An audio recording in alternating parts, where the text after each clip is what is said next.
Hello hello, welcome সবাইকে story of শ্বেতার Korean সিরিজের 9th এপিসোডে। লাস্ট এপিসোডে আমরা দেখেছিলাম হেন তার পুরো পরিবারকে নিয়ে পরিস্থিতির শিকার হয়ে ইয়োনোর ভিলেজের বাড়িতে এসে উঠেছিল। মানে ওরা নিজেরা আসতে চায়নি, ইয়োনোই ওই পরিস্থিতিটা দেখে ওদের বাঁচানোর জন্য বেস্ট জায়গা হিসেবে নিজের বাড়িতে নিয়ে এসছে। যেহেতু ওর বাড়িটা গ্রামের মধ্যে, সেখানে অত রিপোর্টার্সরা খবর পাবে না, ওদের অশান্তিটা কম হবে, ওরা একটু শান্তিতে কয়েকটা দিন কাটাতে পারবে যতদিন না পরিস্থিতিটা সামলানো যায়। ইয়োনোর মা কিছুদিন আগে তো হেনের মায়ের সাথে দেখা করতে গেছিলেন যাতে ডিভোর্সটা আটকানো যায়, এইসব নানান কথা বলতে।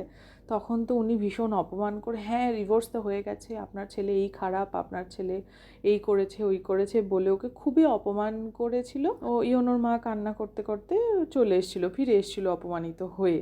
তো সেই ইয়োনোর মায়ের সাথে হেনের মায়ের আর কি এনকাউন্টার হচ্ছে। এগুলো বেশ মজার। মানে ইয়োনোর ফ্যামিলি প্রচণ্ড আপন করে ওদের সকলকে রাখার চেষ্টা করছে। হেনদের পরিবারের যোগ্যতা বা আর্থিক পরিস্থিতি, যোগ্যতা বলতে শব্দটা হয়তো ভুল, আমি আর্থিক পরিস্থিতির কথা বলবো।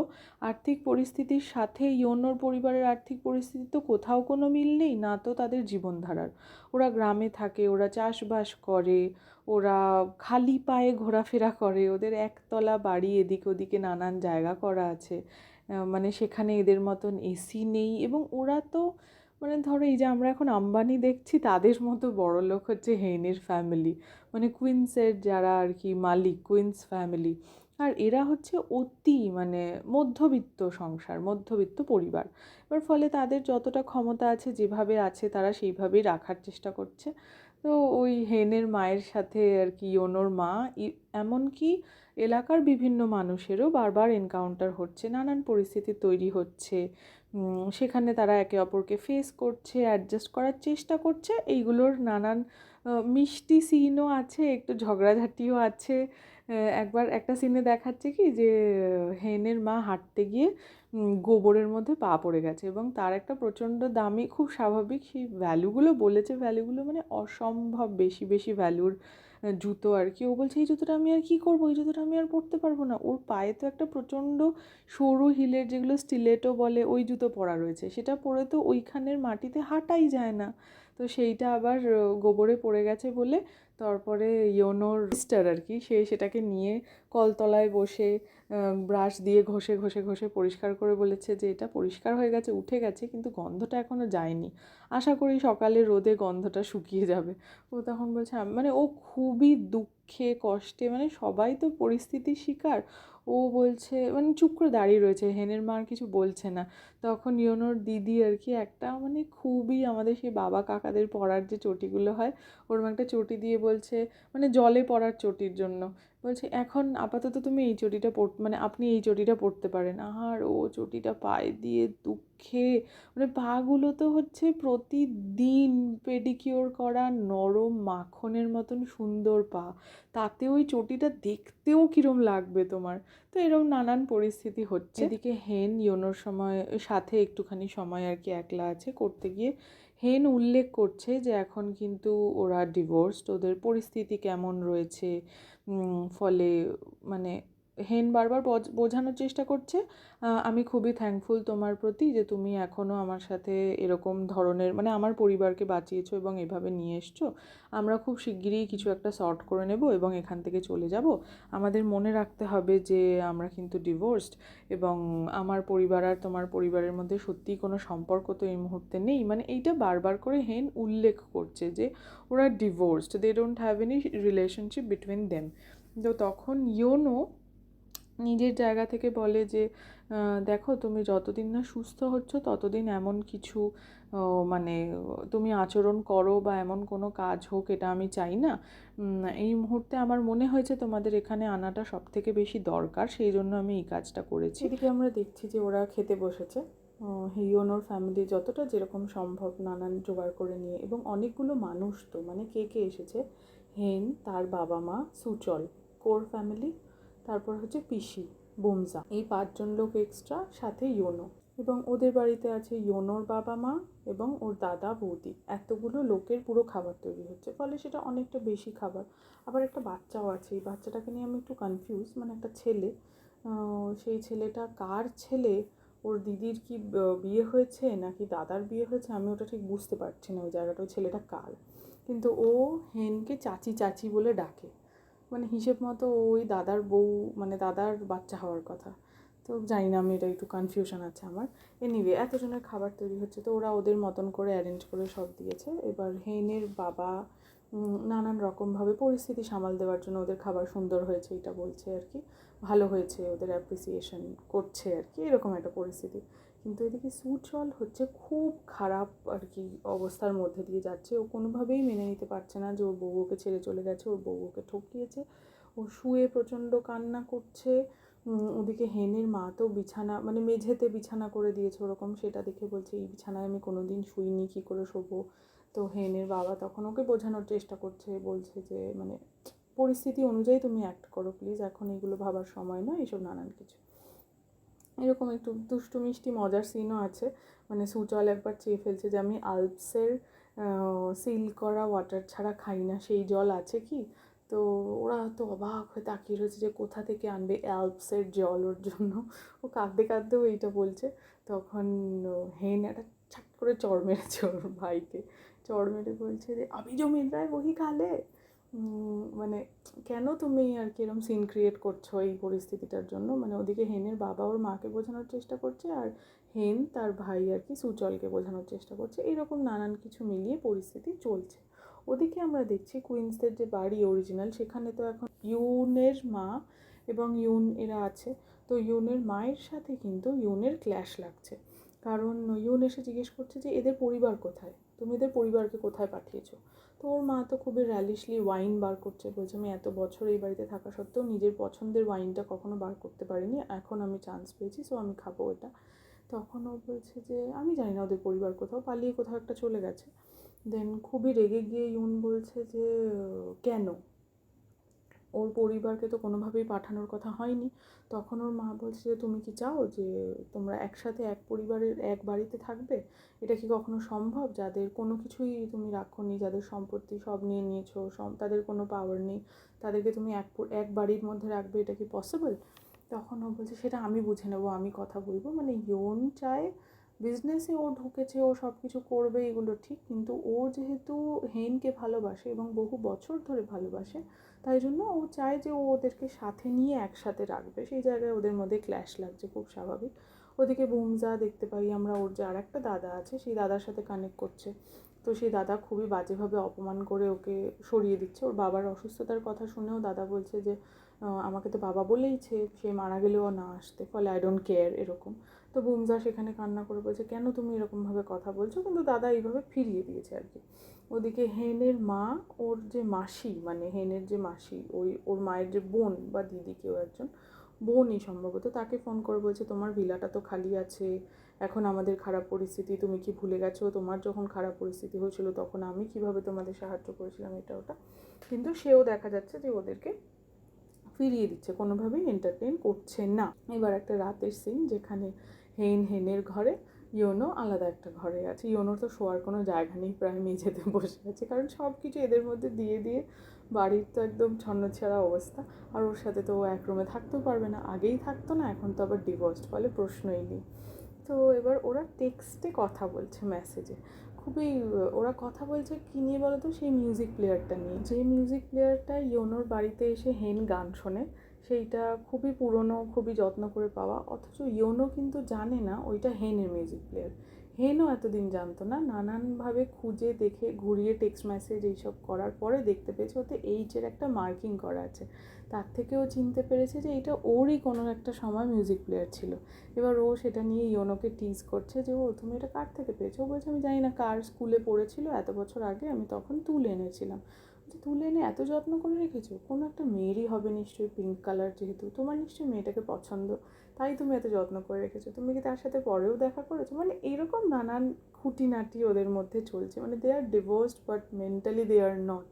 এই ব্যাপারটা বারবার বোঝা যাচ্ছে। এবার পরের দিন সকালে দেখা যাচ্ছে যে হেন ওর শাশুড়ি মার সাথে খুব সুন্দর সময় কাটাচ্ছে, মানে শাশুড়ি মাকে গিয়েও জিজ্ঞেস করছে যে আমি কি কোনো কাজে হেল্প করতে পারি, মানে কুকিং আর কি, এতজন মানুষের ব্রেকফাস্ট তৈরি হবে।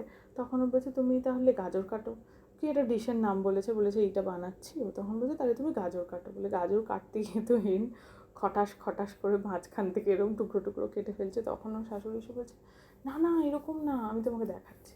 বলে ওকে এরকম ফাইনলি চপ যেগুলো হয় লম্বা লম্বা, তারপরে সেটাকে চৌকো করে মানে একদম মানে ঝিরঝিরে কাটা এটা দেখাচ্ছে। তো হেন সেটা দেখে অবাক হয়ে বলছে আরে বাহ, তুমি তো মানে এটা পুরো কী করছো, তুমি তো মানে খুবই স্টারের মতো কাজ করছো, ইউ আর সো গ্রেট, তুমি তো শিল্প মানে তুমি শিল্পী, তুমি আর্ট করছো এটা। তখন ও বলছে ও ভাও। তখন বলছে আচ্ছা এটা তো আমি পারলাম না, তাহলে কি অন্য কিছু আমি তোমাকে হেল্প করতে পারি? তখন ও বলছে তুমি তাহলে আমাকে এই ডিম ভেঙে দাও। এবার ডিম ভাঙতে গিয়েও হেন পুরো আনকার মতন এরকম নিচে বাড়ি দিচ্ছে, যার ফলে ওটা ওখানে মানে ওর যেটা অভ্যেস নেই আর কি, ও তো কোনো দিনই করেনি এই কাজগুলো, তো ফলে সেটার খোসা পড়ে যাবে, না হলে ডিমটা ফেটে বাটির বাইরেই পড়ে যাবে। তখন বলছে এরমভাবে না, আমি তোমাকে শিখিয়ে দিচ্ছি। বলে একটা মানে বাটির গায়ে বাড়ি দিয়ে ডিমটা ফটফট ফেলে দিয়েছে আর কি, বাটির মধ্যে ডিমটা ফাটিয়েছে। তখন ও বলছে তুমি এরমভাবে ডিম ফাটাতে পারো? দেখবে আমি 2 হাতেও ডিম ফাটাতে পারি। বলে 2টো ডিমের সাথে ঠোকা লাগিয়ে যেরকম আর কি হয় বলে 2 হাতে 2টো ডিম ফাটিয়েছে। আর ওরা খুবই আর কি মজা করছে, ইয়োনোর মা হাসছে। হেন বলছে আরে বাহ তুমি এটা কী করছো এরকম বলছে। ওদিক থেকে হেনের মা আবার পিছন থেকে সেটা দেখে চোখ কটমট করে গিয়ে কাকে যেন একটা বাইরে বলছে দেখছো না ওর শাশুড়ির সাথে কী ভালো সময় কাটাচ্ছে, এমন যেন ভাবো মানে আমি কেউই না, এরকম একটা। ওর তো খুবই রাগ। এদিকে আমরা দেখছি যে ইয়োনো তো অফিসে যাচ্ছে, ইয়োনো তো ডিভোর্স হয়ে গেছে, কিন্তু ও তো অফিস থেকে ওকে বের করতে পারেনি। তো ইয়োনো ওকে ইউন ডেকেছে, ইউন ডেকে জিজ্ঞেস করছে যে তোমার কি কাজ আছে, তুমি কি করছো, তুমি তো ল অ্যাডভাইজার হ্যান ত্যান। তখন ও বলছে যে আমার কোনো কাজ নেই এই মুহূর্তে, আমি কোনো কাজ করছি না, আমি নতুন নিজের সিভির ওপরে কাজ করছি এবং আমি নতুন জায়গায় ইন্টারভিউও দিচ্ছি। আমি আপনার কাছ থেকে 1 মাসের সময় চেয়ে নেব, যদি আমাকে কাইন্ডলি সেই সময়টা দেন তাহলে আমি অন্য এই কতগুলো কোম্পানির নাম বলেছে, আমি এখানে ইন্টারভিউ দিয়েছি, আশা করছি কোথাও একটা হয়ে যাবে। আমি তাদের সাথে নেগোশিয়েট করছি এখন অ্যাবাউট স্যালারি, তো হয়ে গেলেই আমি সেখানে চলে যাব, আমি আশা করি আপনি আমাকে এই সময়টুকু দেবেন। তখন ও খুবই মেপে বলছে ও আচ্ছা আচ্ছা বলে তারপরে মানে ওর রোলের থেকে বেরিয়ে বলছে যে হেইন আর তার ফ্যামিলি কোথায়। ও তখন বলছে যে আমি তো জানি না এরা কোথায়, কারণ ওর সাথে তো আমার ডিভোর্স হয়ে গেছে এবং উনি আমার ফোনও তুলছেন না পরের থেকে, আপনি যদি জানতে পারেন আমাকে প্লিজ জানাবেন, ইয়োনো বলেছে। কারণ ও তো অবভিয়াসলি শেয়ার করবে না বলে বেরিয়ে এসছে, ইউন তো বুঝেছে ও মিথ্যে কথা বলে। এবার আরেকদিকে আমরা দেখছি যে সুচলকে ওর বউ যে চিঠিটা দিয়ে গেছিলো, ও ঘরে যে চিঠিটা পেয়েছিল, ও গ্রামের একটা ফাঁকা জায়গায় গিয়ে সেই চিঠিটা পড়ছে, পড়ে খুব কান্না করছে এবং সেই চিঠিটায় লেখা আছে যে সুচল এবং ওর বউয়ের অনেক আগে স্কুলে আলাপ হয়েছিল, কিন্তু সুচল সেটা ভুলে গেছে। মানে ও খুবই সিধা মানুষ, অনেক মানে ছোটোবেলা থেকে ও খুব সোজাসাপটা একটা মানুষ। আর এই যে সুচলের বউ ছিল সেও ওই একই মানে ইউনরা যে মানে কি বলবো যে স্কুল বা যে অনাথ আশ্রমগুলো থেকে এদের যোগাযোগ হওয়া, ওর বউও সেই জায়গাতেই ছিল। ও ছিল সুচলের থেকে বড়। সুচল সারা জীবন বলতো আমি কোনোদিন বড় মেয়েদের সহ্য করতে পারি না আমার থেকে, কিন্তু ও বলছে যে তুমি বলো তো তুমি বড় মেয়েদের সহ্য করতে পারো না, আমার কিন্তু বয়স তোমার থেকে বড় এবং আমি তোমাকে অনেক ছোট থেকেই চিনতাম, তুমি বড় হয়েও নানান সুযোগ তোমাকে আমি দিয়েছি যাতে তুমি আমাকে চিনতে পারো, কিন্তু তুমি আমাকে চেনোনি, তুমি এতটাই বোকা। এবং আরও বড় কথা যেটা জানায় যে বাচ্চাটাও সুচলের নয়, বাচ্চাটাকে সুচল পাগলের মতন ভালোবাসে, কিন্তু ও বলে যে তোমার এত শার্প ফিচার, তুমি দেখো বাচ্চাটা গোলমাটোল, তাও কি তুমি বোঝো না, তুমি এতটাই বোকা, এই ধরনের কথা চিঠিটায় লেখা আছে। তো সুচল প্রচণ্ড কান্না করছে, হেন সেই জায়গায় গিয়ে দেখতে পেয়েছে যে ওখানে আছে, তাই ওকে একটুখানি আশ্বস্ত করছে। এদিকে আমরা দেখি যে ইয়োনো ওর যে অ্যাডভোকেট বন্ধুটা আছে তার সাথে পরের স্টেপ কী করা যেতে পারে, কী করলে ওরা এগোতে পারবে, ফ্রড কেস দেখাতে পারবে, এইসব নানান মানে টেকনিক্যালিটির আলোচনাগুলো চলছে। কী করে এই যে ওদের থেকে পুরো ক্ষমতাটা নিয়ে নিল, পুরো সমস্ত বিজনেস স্টক সব যে নিয়ে নিল, কী করলে সেটা ফেরত পাবে, কাকে ধরাবে, এইসব নানান কিছু প্ল্যান করছে। এই প্ল্যানগুলো এসে আবার ইয়োনো হেনের সাথে বলছেও, মানে হেনকে নিজে বলতে চায়নি, এবার হেন একটু ঘুরিয়ে পেঁচিয়ে ওকে প্রশ্ন জিজ্ঞেস করছে, নানান কিছু করছে, তাতে ইয়োনো বলছে আর কি, সেগুলো নিয়ে হেন প্রশ্ন করছে যে এরমভাবে করতে পারলে, ওইভাবে ডিসকাশন ওদের মধ্যে হচ্ছে যেটা অফিসিয়াল। ওদিকে দেখা যাচ্ছে হেনের বাবা সে তো প্রচণ্ড মানসিকভাবে ভেঙে পড়েছে এবং সে বলছে আমি এখন আমার পরিবারের মানে ওর হেনের বাবা হলো ইয়োনোর বাবার সাথে নানান জায়গায় যাচ্ছে, কথাবার্তা বলছে এবং সে খুবই ভেঙে পড়ে জাস্ট ঘুরে বেড়াচ্ছে। এবং বলছে যে আমি এখন এই পরিবারের সব থেকে বড় হিসেব মতো, আমার উচিত এগিয়ে গিয়ে পরিবারের দায়িত্ব নেওয়া, সকলের সব কিছু দেখা, কিন্তু আমি এমন একটা পরিস্থিতি, আমি কিছুই করতে পারছি না। মানে আমি কোথায় মুখ দেখাবো, কী করবো সেটা মানে ভেবে আমি অবাক হয়ে যাচ্ছি যে আমার পকেটে এইটুকু টাকাও নেই, এত হাজার ইয়ন্ডও নেই, তো আমি কী নিয়ে বাঁচবো। মানে এই দুঃখে, এই অপমানে আর কি আমি শেষ হয়ে যাচ্ছি। এরকম বলে বলে সে পুরো ড্রাঙ্ক হয়েছে। ওই এলাকার যে মদগুলো হয় সেটা ওই ইয়োনোর বাবার থেকেই খেয়েছে, খেয়ে ড্রাঙ্ক হয়ে সে কান্নায় ভেঙে পড়ছে, এরকম একটা পরিস্থিতি। সেও খুবই অপমানিত। এবার ও বলছে আমি এই বন্ধুকে ফোন করেছি, একে নিজে নিজে বলে যাচ্ছে, একে আমি এই সময় উপকার করেছিলাম, ওকে ওই সময় উপকার করেছিলাম। কেউই ওর ফোনের কথা মানে রিপ্লাই দিচ্ছে না, কেউ কিছু মানে দিচ্ছে না, এটা ব্যাপার। এদিকে দেখা যাচ্ছে হেনের যে ঘর, কুইন্সের যে অ্যাপার্টমেন্ট, মানে অ্যাপার্টমেন্ট বলবো না, ম্যানশন, সেখানে ঢুকে হেনের যে ঘর, সেই ঘরে কোথায় কী জিনিসপত্র আছে, মানে খুবই ঠান্ডাভাবে ঢুকেছে, ও খুব স্যাডভাবে ঢুকেছে, কিন্তু ড্রয়ার খুলে কোথায় কী আছে কি না এইসব দেখতে গিয়ে সেই যে হসপিটালটা, সেখানের কার্ডটা দেখতে পাই। সেই কার্ডটা দেখে, ওখানে কার্ডের বোধহয় সিস্টেম কোনো এরকম কাউন্টারে গিয়ে, মানে বিলিংয়ের জায়গা আছে এরকম এটিএম মেশিনের মতন, সেখানে গিয়ে সোয়াইপ করলে সেই কী ডিটেল সেগুলো সব বেরিয়ে আসে। ওরকম একটা জায়গায় করে ও সমস্ত ইয়েগুলো পেয়ে গেছে, যে হেনের কী অসুস্থতা আছে, কবে থেকে হচ্ছে, কি হয়েছে, এরকম। ইউনের মায়ের সাথে বারবার নানান কিছু নিয়ে ক্ল্যাশ হচ্ছে, যে ওর সম্পত্তি ও নিয়ে নিচ্ছে, ও ওখানে সরিয়ে দিচ্ছে, এইসব নানান কিছু হচ্ছে ক্যাচরা। মানে ইউন বারবার চাইছে এদের ফ্যামিলিকে ফিরিয়ে আনতে, ইউনের উদ্দেশ্য আলাদা আর ওর মায়ের উদ্দেশ্য আলাদা, সেটা নিয়ে বারবার ক্ল্যাশ হচ্ছে।